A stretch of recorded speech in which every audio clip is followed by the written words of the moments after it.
রিমু ভালো থাকিস, আজকে আমি ওর সাথে পালিয়ে যাব। বাবা আমার অন্য জায়গায় বিয়ে ঠিক করছে। কি বলিস? ওই তো অনেক গরিব মানুষের বাড়ি কাজ করে, এটা যদি তোর বাবা জানে ওরে মেরে ফেলবে। শুনেছি ছেলেটা নাকি অনেক গরিব মানুষের বাড়িতে কাজ করে, কোন রকম দিন পার করে। গরিব তো কি হইছে, গরিব বলে কি ভালোবাসা পাপ অন্যায়? ওই অনেক ভালো একটা ছেলে, ওর আচার ব্যবহার মনোমানসিকতা অনেক ভালো। দেখিস আমি ওর সাথে অনেক ভালো থাকবো। ওকে, তোর যেইটা ভালো হয় কর, দোয়া করি তোরা সুখী হ।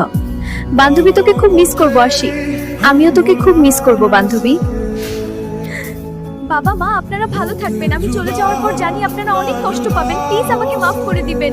কিছু করার নাই আমার, আমি ওকে ছাড়া আমার জীবনে অন্য কাউকে জায়গা দিতে পারবো না।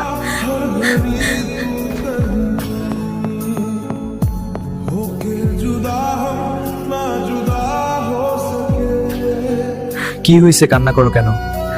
বাবা মার কথা খুব মনে পড়তেছে। আমি তো আছি সোনা।